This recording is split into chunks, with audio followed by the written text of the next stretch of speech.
Hello दोस्तों, मैं आपका अपना Vikas Kumar educational channel aim of education में आपका हार्दिक स्वागत करता हूं। तो हम कार्बनिक रसायन पढ़ रहे थे, उसी क्लास को हम आगे बढ़ाते हुए आज हम देखेंगे कार्बनिक यौगिकों में संकरण अवस्था।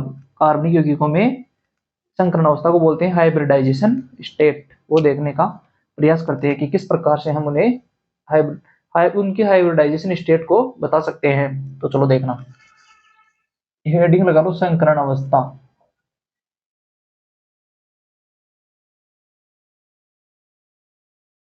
संकरण अवस्था या हाइब्रिडाइजेशन स्टेट।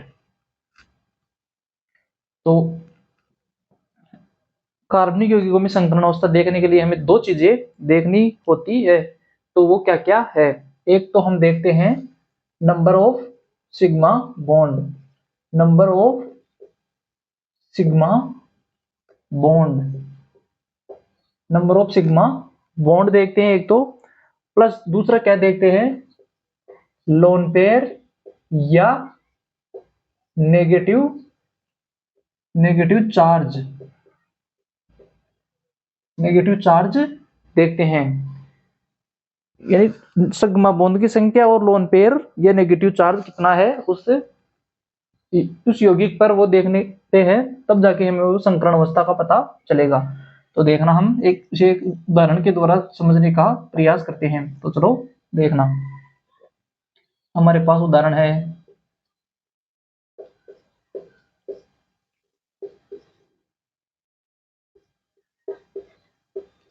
ये है, इसको हम बोलते हैं ब्यूटेन।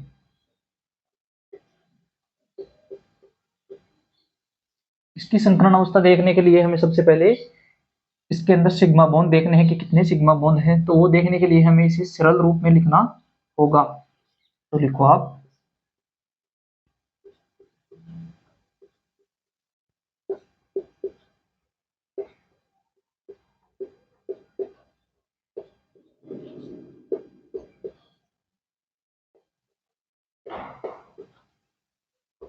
इसे हमने सिग्मा अलग अलग यानी सरल रूप के अंदर लिख लिया है। अब हम इनके अंदर सिग्मा बॉन्ड काउंट करते हैं। एक, दो, तीन, चार, यानी इस कार्बन के ऊपर 4 सिग्मा बॉन्ड है और लोन पेयर नेगेटिव चार्ज नहीं है। तो इसके संकरण अवस्था होगी sp3। इसके अंदर भी 4 सिग्मा है तो इसकी भी संकरण अवस्था होगी sp3। इसकी भी sp3, इसकी भी sp3। यानी सिग्मा बॉन्ड की संख्या हमें ज्ञात हो या लोन पेयर या नेगेटिव चार्ज ज्ञात हो तो हम इनकी संकरण अवस्था ज्ञात कर सकते हैं। तो चलो हम इसे दूसरे उदाहरण से देखने का प्रयास करते हैं। हमारे पास है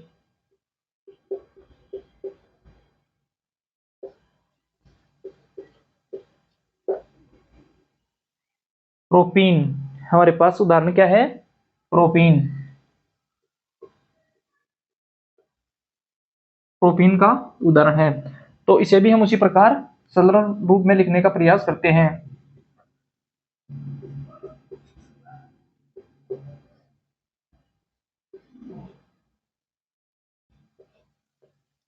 अब हमें इसके अंदर सिग्मा बॉन्ड काउंट करने हैं।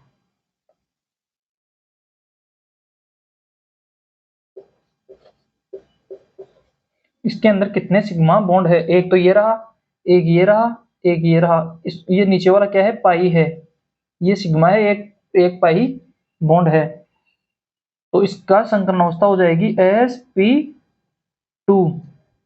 इसके अंदर भी एक, दो, तीन सिग्मा बॉन्ड है तो इसकी भी क्या हो जाएगी, sp2। और इसकी भी sp3। इसकी sp3 हो जाएगी। इसमें एक, दो, तीन, चार, इसके चारों के चारों वो वैकेंसी क्या है, सिग्मा बॉन्ड है, इसलिए उसकी sp3 हो जाएगी। इसको हम एक अन्य उदाहरण से देखते हैं। हमारे पास है CH3 C double bond CH double bond C double bond CH2 है। ये है हमारे पास। तो हम इसे भी सरल रूप में लिखते हैं।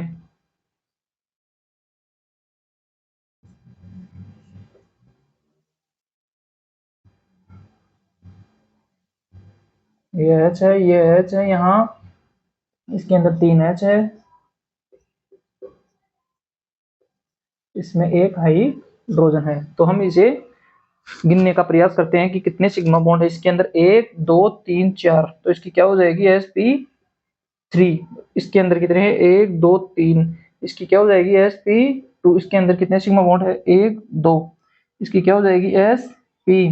इसके अंदर 1 2 3, तो इसकी क्या हो जाएगी sp2। तो आप इसे एक बार नोट डाउन करो। संकरण अवस्था ज्ञात करना आपको आ गया होगा। हम नेक्स्ट टॉपिक पढ़ते हैं इसके बाद, तो आप इसे एक बार नोट डाउन करो।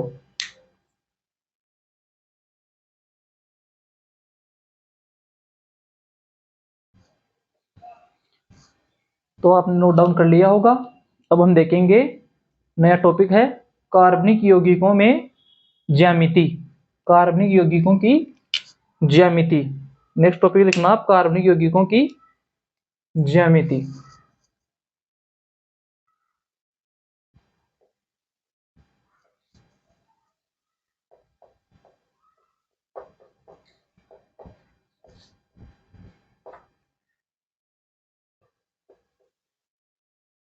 यानी ज्योमेट्री ऑफ ऑर्गेनिक कंपाउंड्स।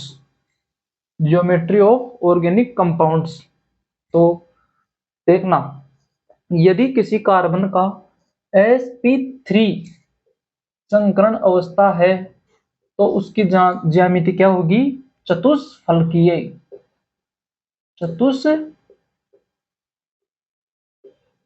चतुष्फलकीय, इसको बोलते हैं टेट्राहेड्रल।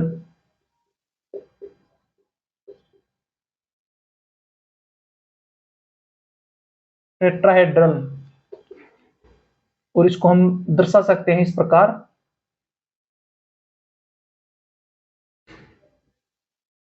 ये है कार्बन, इसको हम इस प्रकार दर्शा सकते हैं। और यदि किसी कार्बन की संकरण अवस्था sp2 है तो वो क्या होगा त्रिकोणीय समतलीय। उसकी ज्यामिति कैसी होगी त्रिकोणीय समतलीय। त्रिकोणीय समतलीय, इसको हम बोलते हैं trigonal. Trigonal planar. Trigonal planar. और इसकी ज्यामिति किस प्रकार होगी, इसकी ज्यामिति को हम इस प्रकार दर्शा सकते हैं। ये क्या है कार्बन, ये भी क्या है कार्बन। हम तीसरी स्टेप देख सकते हैं, यदि किसी कार्बन की संकरण अवस्था sp है तो उसकी ज्यामिति कैसी होगी, उसकी ज्यामिति होगी सरल रेखीय। सरल रेखीय होगी, इसको हम इंग्लिश में बोलते हैं प्लेनर। प्लेनर ने लाइनर, क्या बोलेंगे लाइनर। इसको हम एक सीधी रेखा द्वारा दर्शा सकते हैं। और यहाँ पे क्या होगा कार्बन। तो ये 3 प्रकार की ज्यामिति कार्बनिक यौगिकों के अंदर पाई जाती है। तो आप इसे संकरण अवस्था आपने मैंने पहले बताई दी। अब आप संकरण अवस्था को देखकर पता लगा सकते हैं कि किस प्रकार की ज्यामिति होगी। इसलिए आप इसे एक बार नोट डाउन करो। मैं नेक्स्ट टॉपिक पढ़ाता हूं आपको।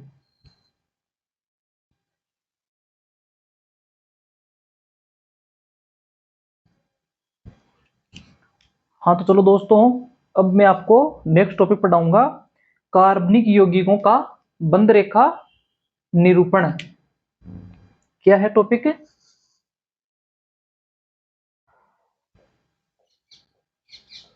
कार्बनिक यौगिकों का बॉन्ड बंध रेखा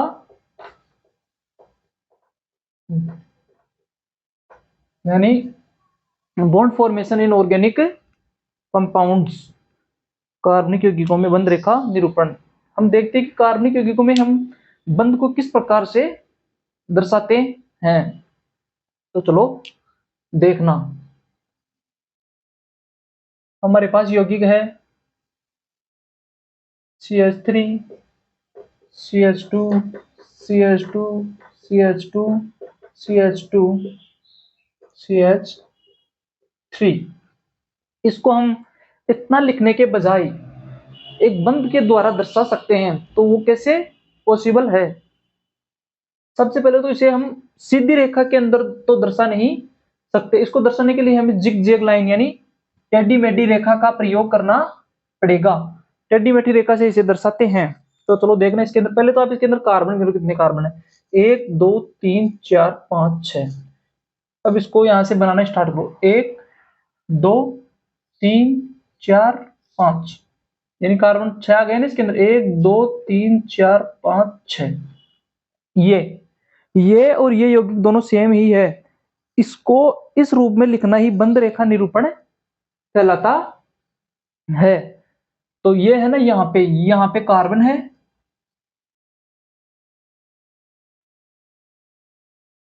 और ये इनके अंदर पाया गया है ना बंध, वो बंध है। तो हम दूसरा यौगिक लिखते हैं इसी प्रकार।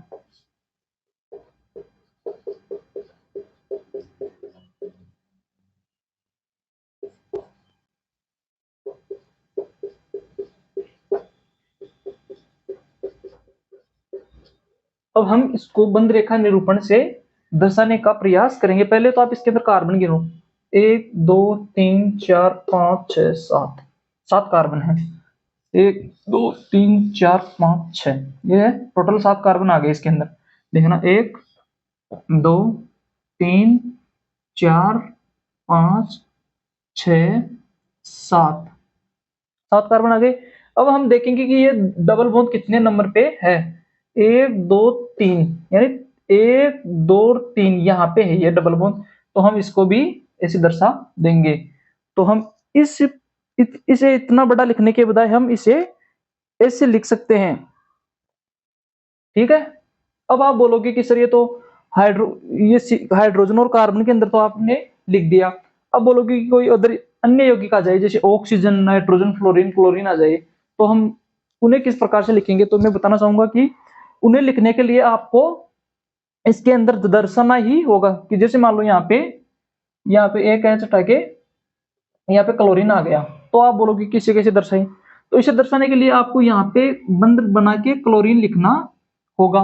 और अब आप बोलोगे कि सर ये तो दर्शा दिया, अब इस मान लो कोई हाइड्रोजन वाला कंपाउंड आ जाए, मान लो Cl की जगह OH आ जाए, यानी अल्कोहल ग्रुप आ जाए, तो आप हम कैसे लिखेंगे?